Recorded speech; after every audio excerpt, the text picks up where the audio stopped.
Good morning. Thank you for joining us today for the Joint Commission Update Acute Standards webinar. Joining us today is Shelby Lassiter, Director of Clinical Improvement for the NCHA Healthcare Foundation, who will be providing some opening remarks. Also with us today, subject matter is Gail Weinberger, Director, Stakeholder Relations with the Joint Commission. So before we get started, I'd like to review some logistics for everybody, get you familiar with the platform. All lines will remain muted throughout the webinar. Questions will be addressed during the question and answer session at the end of today's presentation. If you'd like to chat in a question, please use the question pane in the control panel. Please include your organization when posing your question. If you prefer to ask your question by phone during the question and answer period, please raise your hand by clicking on the hand icon in your control panel, again, during the question and answer portion of the presentation. We will then recognize you, unmute your line. Please announce yourself and the organization you represent. We will address as many questions as possible at the end of today's presentation, but if there are any leftover unanswered questions due to time constraints, we will obtain responses via email and email those back to the participants of today's webinar. If you have any technical issues during the webinar, please chat to the organizer and we will assist you. At this time, I'll turn the webinar over to Shelby. Thank you, James, and thank you all for being on the line today. We're very excited about having Gail Weinberger, who is currently the Director, Stakeholder Relations and Accreditation and Certification Operations at the Joint Commission. Gail is a certified change agent and certified green belt. She holds a master's degree in sociology with a specialization in healthcare administration from the University of Illinois at Chicago and a bachelor's degree in both sociology and psychology from the University of Illinois. Gail has worked at the Joint Commission for over 30 years now, holding a variety of executive level positions. In her previous role as the Joint Commission's Director of Accreditation and Certification Policy and Administration, she was principally responsible for being the liaison with key customer groups and developing and administering policies relative to the accreditation and certification process. In addition, she played a significant role in administering improvements in the accreditation and certification process through the years. Ms. Weinberger is also highly involved in monitoring the changing healthcare landscape and its effect on the Joint Commission's accreditation and certification process. She's spoken nationally on a wide variety of topics relative to the accreditation process and healthcare. So we are very honored to welcome Gail to share information with you today around the Joint Commission, new standards, and accreditation process. With that, I'll turn it over to Gail. Gail. Thank you, Shelby, and thank you all of you for joining today. I feel I'm privileged to have an opportunity to talk to you for the next few moments. We're going to be reviewing trends in the hospital survey performance, both for North Carolina hospitals nationally, and then we'll spend most of our time talking about the challenges that are facing all of us. So with no further ado, I'm going to get started. I think all of you are probably familiar with the Joint Commission enterprise. We are composed of 3 organizations. The one that you're most familiar with is the Joint Commission.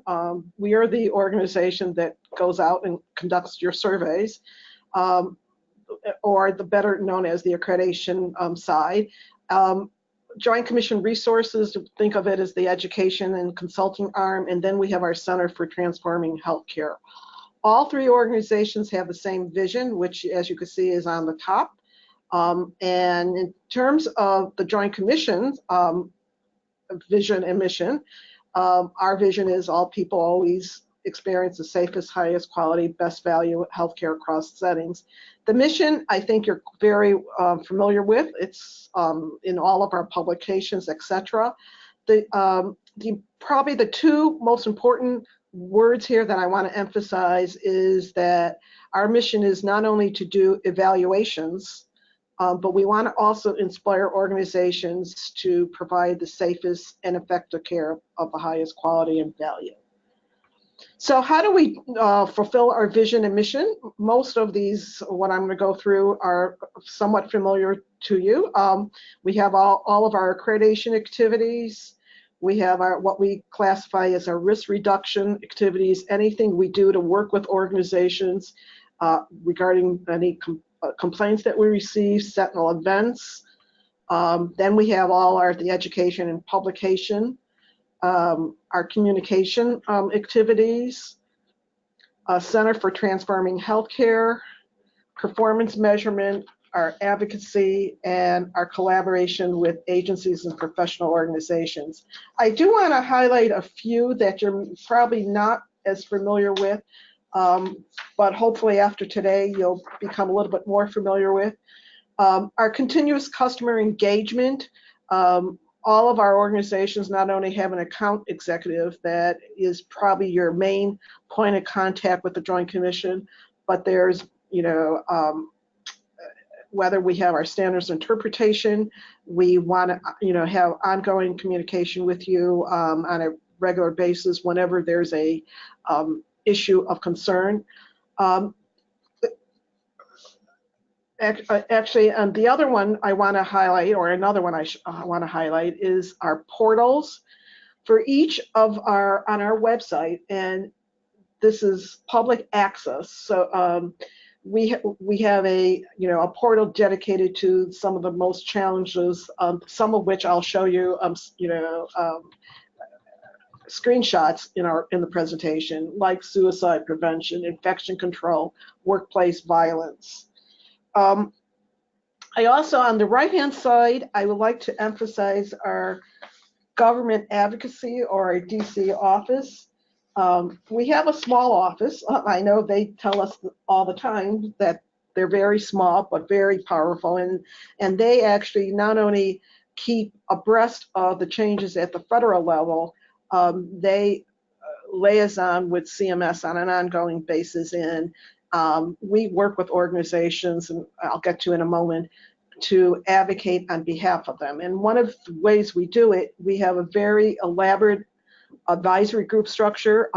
Besides working with the state hospital associations, that's my main responsibility. And so anytime there's issues that come to the forefront, whether it's from a COP perspective, an activity, at our recent health system corporate liaison group, I don't know if it was last week or the week before, a number of them, one particular system, which I won't name, wanted us to bring forth to CMS the fact that in his mind, his system was getting a validation surveys of Joint Commission survey process at 20%, and CMS by law is only supposed to be doing 5%.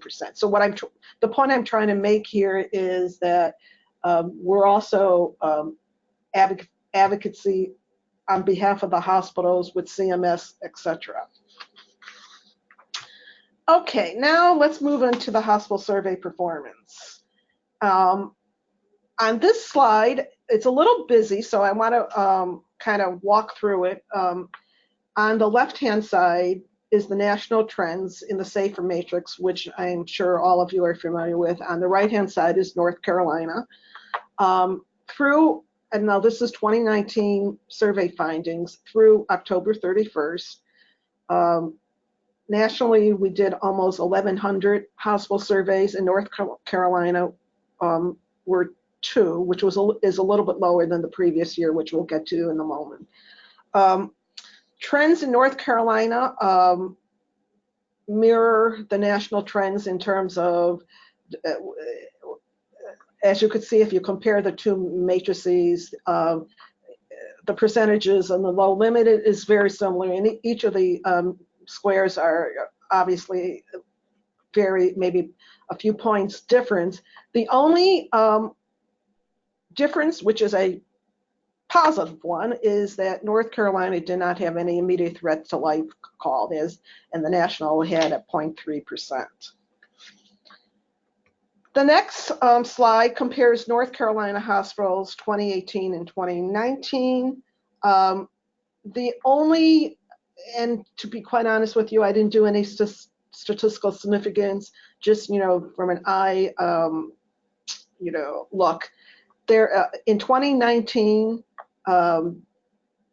there's more in the high row, but once again, in 2019, North Carolina hospitals didn't have any ITLs, where in 2018 there were.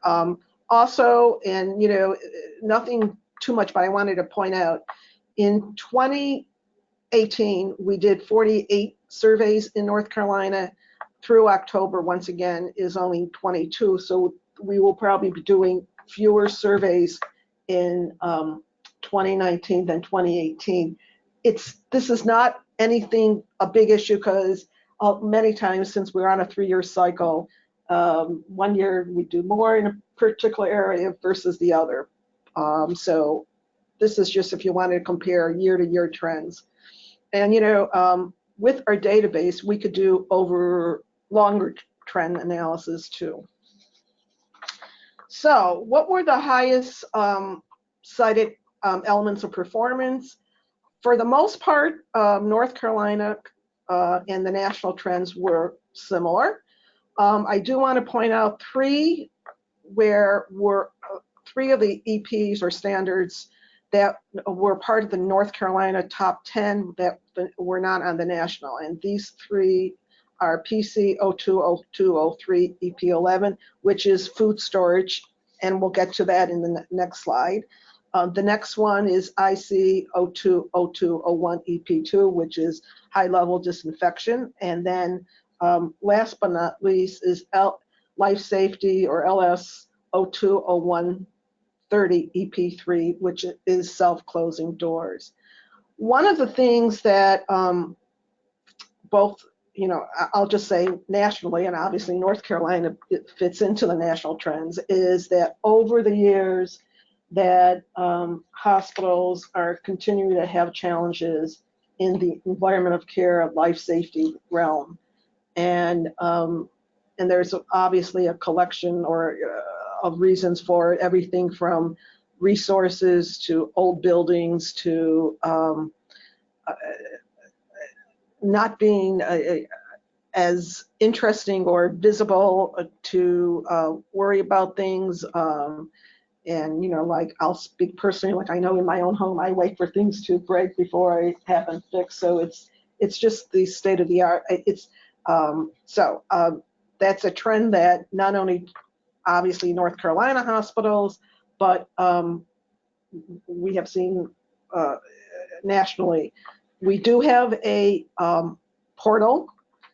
We do have, every year when we do our hospital executive briefings, we devote at least an hour, hour and a half on it. And we have a dedicated department of engineering who if any of you have specific questions, they would be happy to respond to them. Okay, so getting back to the top 10 scored standards and EPs in North Carolina hospitals, here's the list. As you can tell, or as you can see in terms of the areas, we talked a little bit about the 4 food storage, high-level disinfection, self-closing. The only 2 other non-environmental care issues are in infection control, the overall infection control program, IC 020101 EP1, and last but not least is MM 060101 EP3, which is medication administration. Getting back to the issue that over time we see that hospitals have had challenges in meeting environment of care issues and life safety. We also present our data separating those standards out from clinical. So here are the top 10 clinical standards, EPs in North Carolina hospitals. Once again, it's the infection control, the food storage, high level sterilization, We get a little bit into the suicide prevention. Keep in mind that, and we'll get to it later, we implemented the revised National Patient Safety Goal on July 1st regarding suicide prevention. And further on. The comment about the governing body one is typically when we have any time there's a condition of participation cited, we also cite the governing body or in the standard relative to that. In each of the colored boxes, there's a percent, and I didn't, we have a debate here if we want to include numbers or percentages, and we typically include percentages, and then if you want to know the exact number of hospitals that were cited in each of the box for, you obviously, have the N of 22. And here, separating it out, are the top 10 life safety and environmental care standards. Then we have the safe environment. Now, the top one, before we implemented the new National Patient Safety Goal, when we cited for suicide risk assessment in terms of the environment, it was at ECO 20601, EP1. And so on and so forth. As we go down, you could see each of these standards. And the last comment that I wanted to make about the overall performance of North Carolina hospitals in 2019 was this depiction of the EPs that generated the most in terms of the highest category of risk. And once again, it's the areas that we're not, we shouldn't be surprised because we see it all the time on high levels disinfection, suicide prevention, infection control, and so on and so forth. I'm going to stop here and ask if there's any questions, because this is a good segue before we get into the actual patient safety challenges about any of the data that anybody has questions about. Gail, this is Shelby. And forgive me, it's not clear to me what, like the graph that's up now. Can you explain how to interpret that? Is that saying that, yeah, if you'll explain how to interpret that. I'm not sure I'm understanding what the percentages are and what the red, yellow, and orange colors mean. Okay, so let's go back to, okay, so every survey, we summarize our survey findings on the SAFER matrix. And this is the placement on the SAFER matrix. So if we go to the lower left hand, the yellow box, that means that findings in that box had the lowest risk to cause harm, and it was limited. So it affected maybe once or was cited once. As we proceed to the right, even though the findings are low, that there's low risk, in the middle column, there was a pattern. So it was cited more than once, and then it was a widespread. As you go, as you move upward to the red, anything in red has the highest risk. So it could be that it was cited once, but it was so serious, or it could be cited multiple times and it was, widespread. So the whole, we talk in terms of our survey findings and trends based on the risk that they provide for hospitals. Does that help you before I move back to the slide that you had the questions with, Shelby? I think so. Can I paraphrase just to clarify that I'm understanding? Sure. In this particular one, the national table on the left shows that, and I'm sorry, I'm far away from the screen, 6.2% of the facilities had high risk scoring that was widespread. And North Carolina had a similar rate of 6.8%. 8. Well, Would let me- that be, so North Carolina would be a little higher in those high-risk ITLs? That would be correct. Okay. Um, Okay. At the end of the column and to the right, there is the summary of that particular row or column. Mm-hmm. So that's, Okay. and we typically, obviously, the findings in the red category are the most risk. So we want to communicate what are causing those findings to be in that category. Got it. So And then, on the next, yeah, if you'll go to the next slide.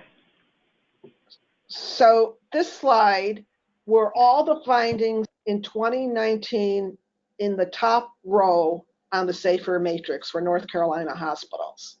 Now, we have to, because North Carolina had only 22, and I'm not making any, a reaction that you only had 22.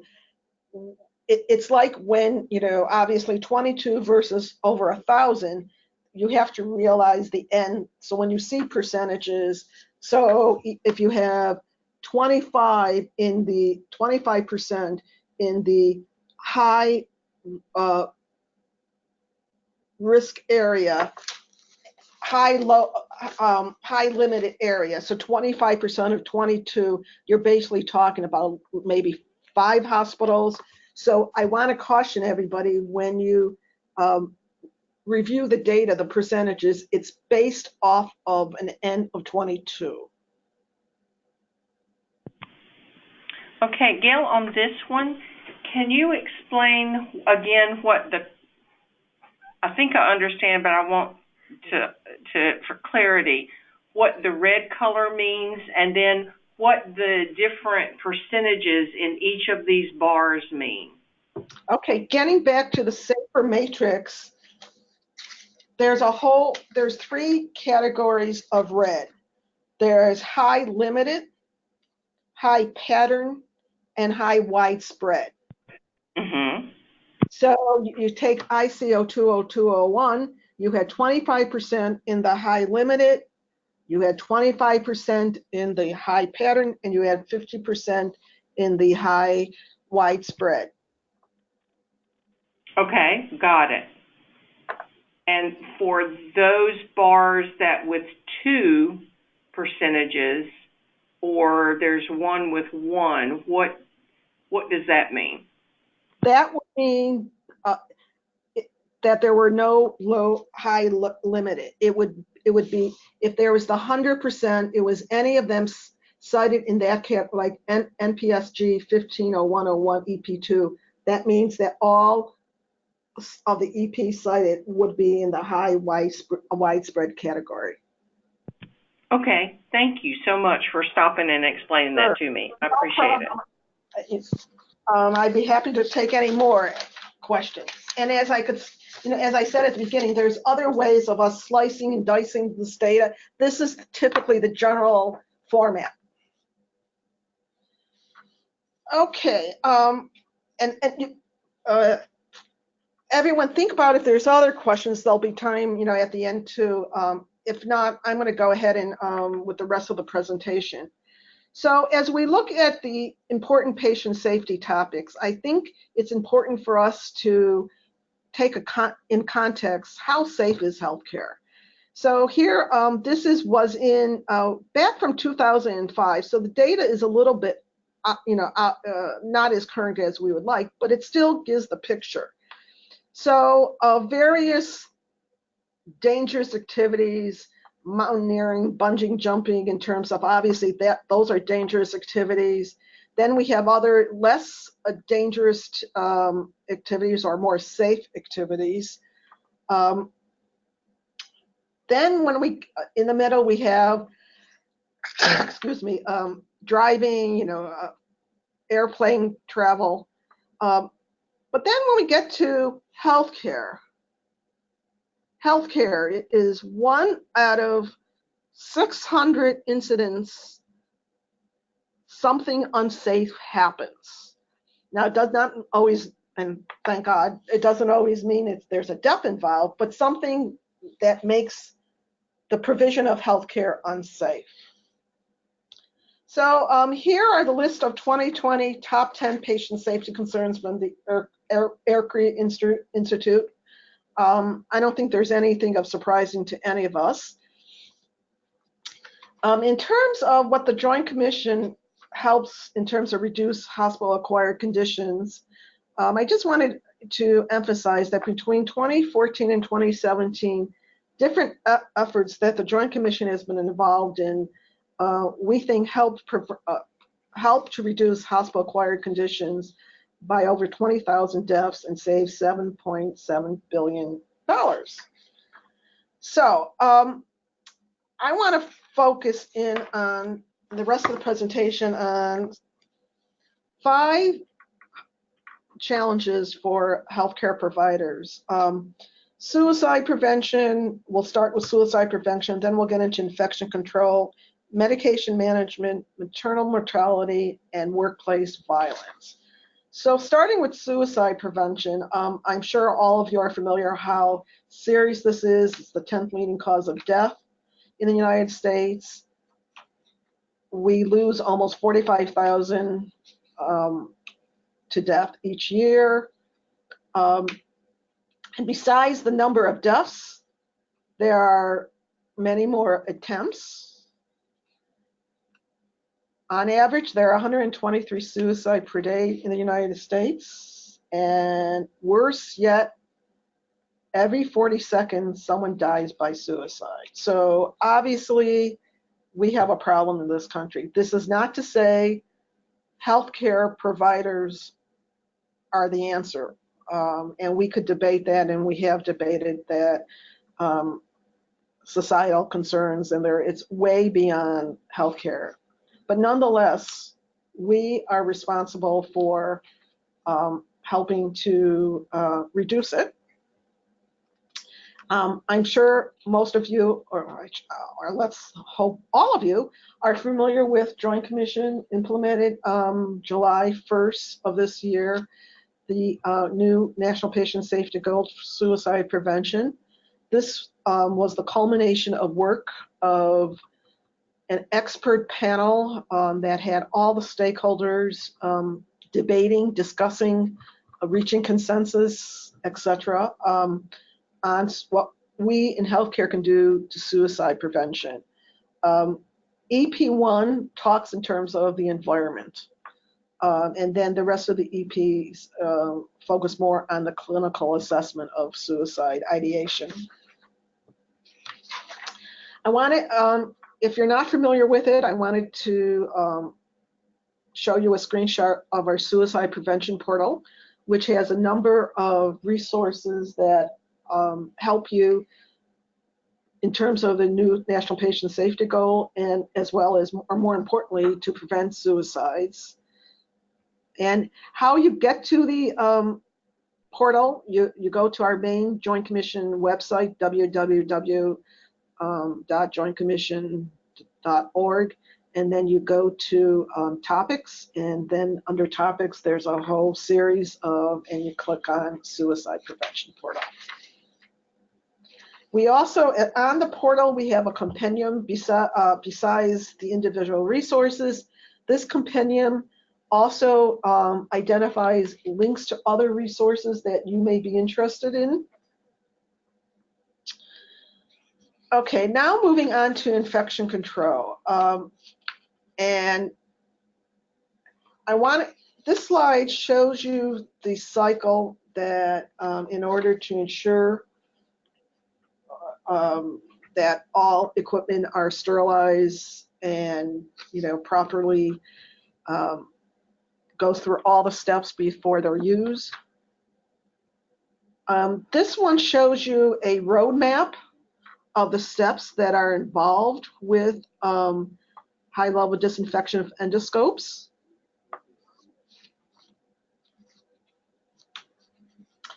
Once again, here's the portal, which has a number of resources. Also, we have, I'll give a shout out to our infection control specialists, Sylvia Garcia Huchin, who would be, if you have any questions, she would be the person to, and she answers them, all day long. So she would be the person. And here's a few noteworthy resources as well that I wanted to highlight for all of you. Okay, now to medication management. I'm sure you all know about the delay in USP. The important point here, I know, is the fact that until we know for sure what's going to happen, Joint Commission will continue to evaluate compliance with the current Chapter 797.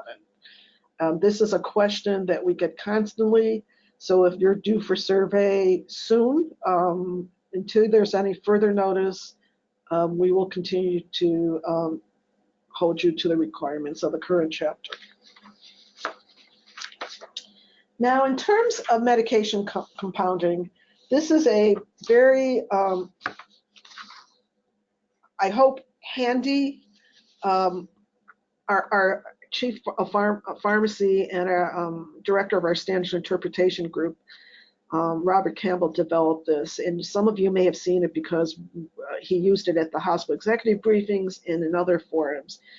The medication compounding has 4 main areas that we have to ensure that we're meeting certain requirements. You have to be sure that personnel are qualified, are competent. You have the product to be sure that we're following all the manufacturer guidelines. You have to be sure you have the right environment to prevent any kind of bacteria growth, cleaning, etc. And then you have to have leadership responsibility and accountability. Once again, combining that with the infection control, we have the antimicrobial stewardship portal that has a number of resources. And all of these resources, I should have said it when I initially talked about suicide prevention, are public access. You don't have to purchase them. They're posted on our website.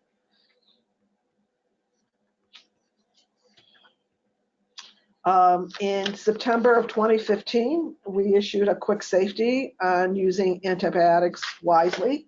That's also posted on our website under topics and patient safety. 2 other quick safety that you might be interested in is the one on pain management that was issued in August of 2018. And one of the interesting or recent challenges is the whole drug diversion, particularly among healthcare workers. So in April 2019, actually earlier this year, we issued a quick safety on this particular topic. The next topic I would like to talk about is maternal health. And the problem we have in this country, to be quite honest with you, and most of this are familiar to, hopefully, all of you, for a country that with so much of our resources, we're not doing a good job in this area. When you look at, can you compare maternal mortality? In every other country in the Western world, it's declining. In the United States, it's increasing. And we all in healthcare should not accept it. And California, I'm giving a shout out, has figured out what to do. They have a program where, as you can see by this particular slide, whereas in the United States, the trend is upward. California has seen a drop. This article was published in Health Affairs in September 2018. In 2019, in October, actually, a couple of weeks ago, we, Joint Commission, issued a proactive prevention of maternal death from maternal hemorrhage, a quick safety. And coming July of 2020, we have new standards for perinatal safety, and they're published in, I think, this issue of Perspectives or next issue, and here are the slides. They're in the provision of care, treatment and services chapter. One is PCO 60101, reduces the likelihood of harm related to maternal hemorrhage. And the other is reducing the likelihood of harm related to maternal severe hypertension at preeclampsia.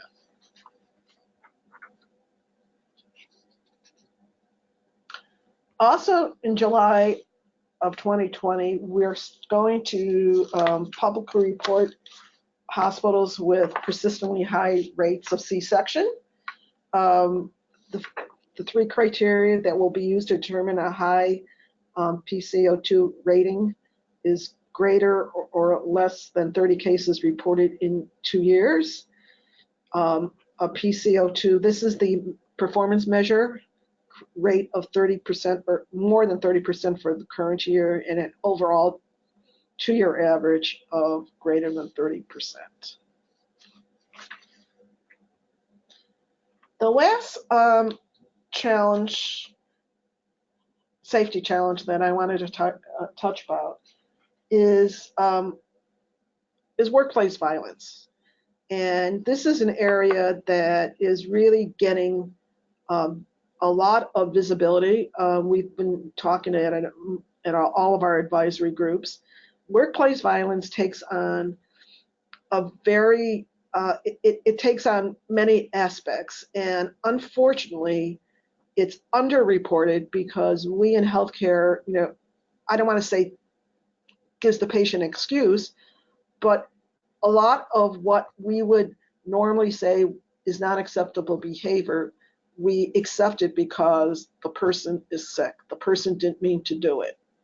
So we do have a portal. We do have a number of resources in terms of organizations working to help reduce and have, there's a lot of best practices. We issued a Sentinel event alert back in 2018. Verbal abuse is workplace violence. If a worker doesn't feel safe to provide care, then he or she is not going to be able to provide good care. In January of this year, we issued another quick safety on how to de-escalate healthcare. And before I open it up for questions, I do want to go back to workplace violence and give you some of you may be familiar with this case. There was an Army nurse who actually had performance problems with one of her workers, and she was taking, obviously, like all of us need to manage our employees. And one day, her first name is Katie, and one day she's an Army nurse. There's a YouTube video of her story, so you can go on, or I could send you the link.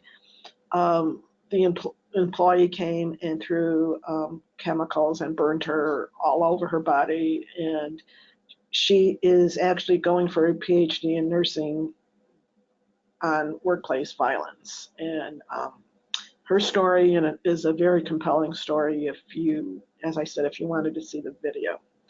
So with that, I'm going to open up.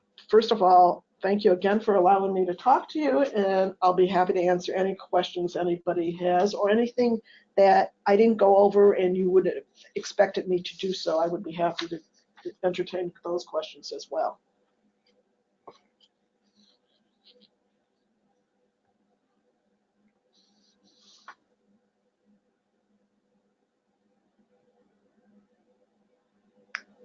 Hello? Yes, we're here, Gail. This is Shelby. Okay. So everyone, if you have a question, please feel free to chat it into the chat box, and Gail will address it. And then, Gail, if you could, while we're waiting for folks to chat in their questions, I've got a couple. Can you describe how participants can get the Joint Commission e-alerts? They have to go online and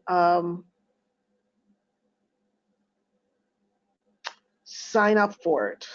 I think if you go into our main website and type in where it says search e-alerts, it'll come up with the page.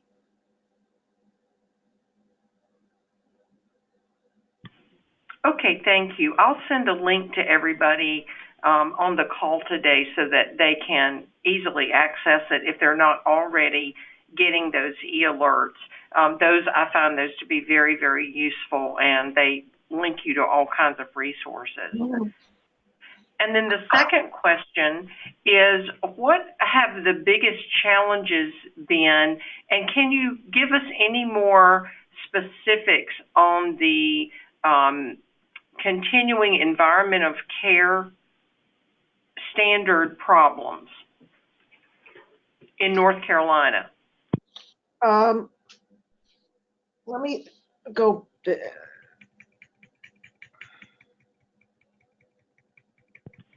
Kind of what are you all seeing in that realm? To be honest with you, it's a collection. And what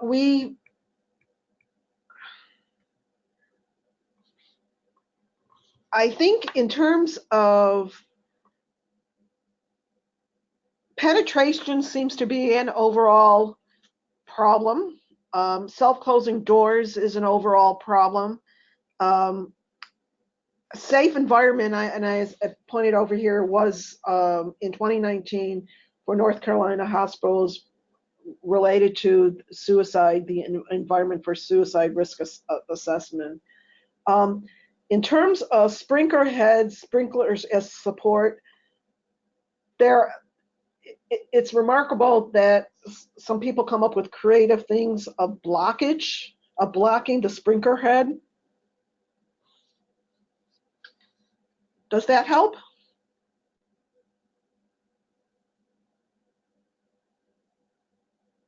That helps.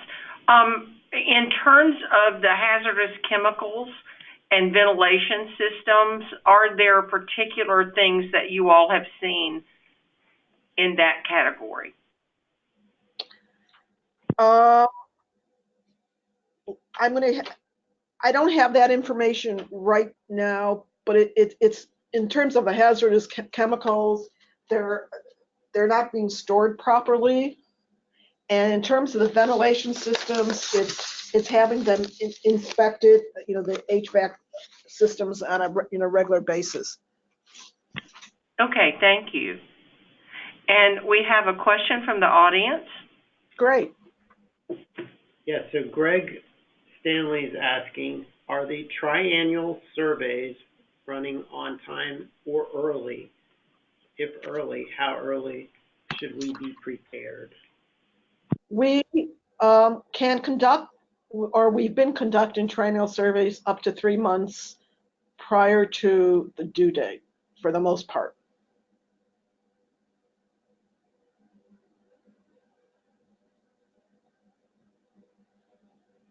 Now, if you're part of a healthcare system, there might be further adjustments with the due dates just to get, all the hospitals within the system conducted.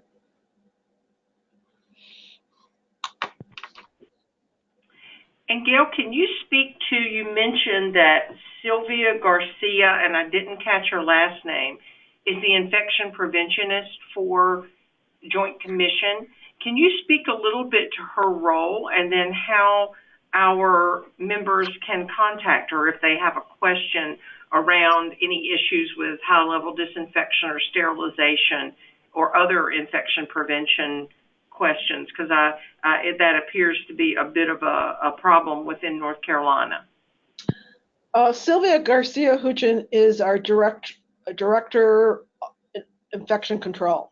So she's actually like our standards interpretation well, she's not only our standards interpretation expert, she's our expert across the enterprise. So not only does she work here in Joint Commission in standards interpretation, but she speaks to infection control. She's done a number of infection control programs, education programs.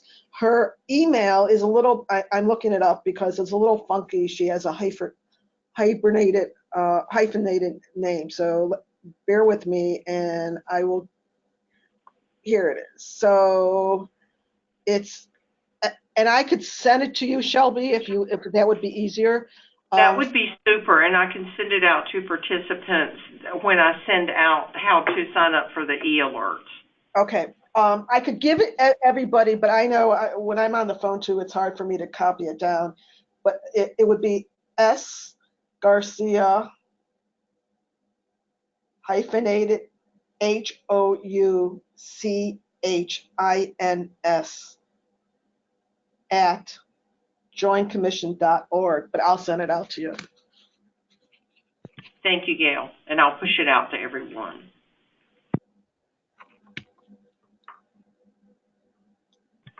Other questions?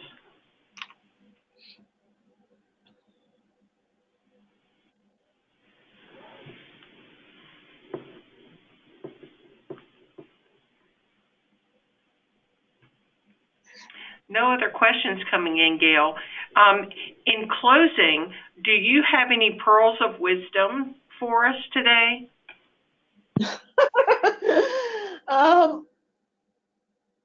Pearls of wisdom. I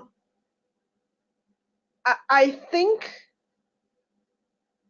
I mean, the data I gave you, plus the patient safety challenges, clearly the suicide prevention, infection control, high level disinfection, medication management, as well as all of the environment of care that I highlighted.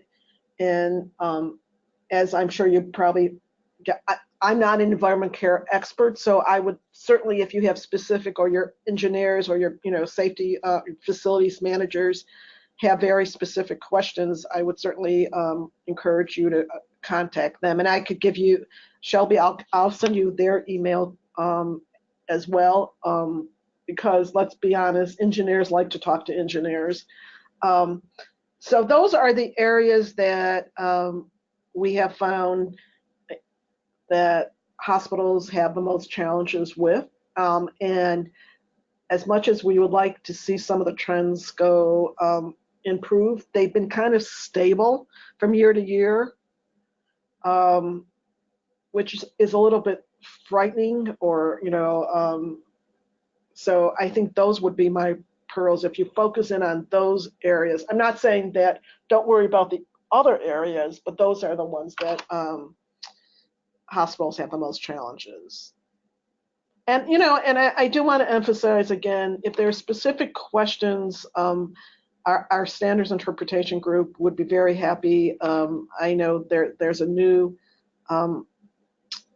administration there, and the head, Robert, is a delight, and he and his team will be happy to respond to all of your questions. And Gail, we have another question to come in. Sure.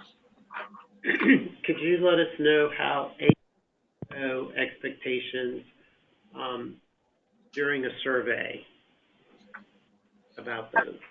I'm sorry, you broke up at the beginning. Can you tell us or talk about the HRO expectations during a survey? So during the opening conference, the survey team will talk about it. You're not actually evaluated for high reliability. It's presented more as to increase your awareness, because as we believe, if you have on the road to high reliability, you have a safety culture, you will get there. So those are the expectations. In other words, what I'm saying is a hospital does not need to demonstrate that they're a high reliability organization. It would be great. It would be great if you can, but it's not evaluated as part of the survey process. If you use the oral tool from, I mean, that would be a good resource to help hospitals get there.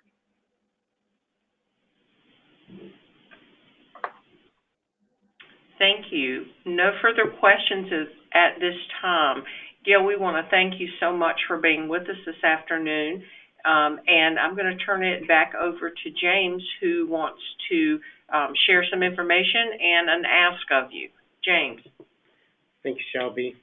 So before everybody disconnects, we want to thank you again for joining us.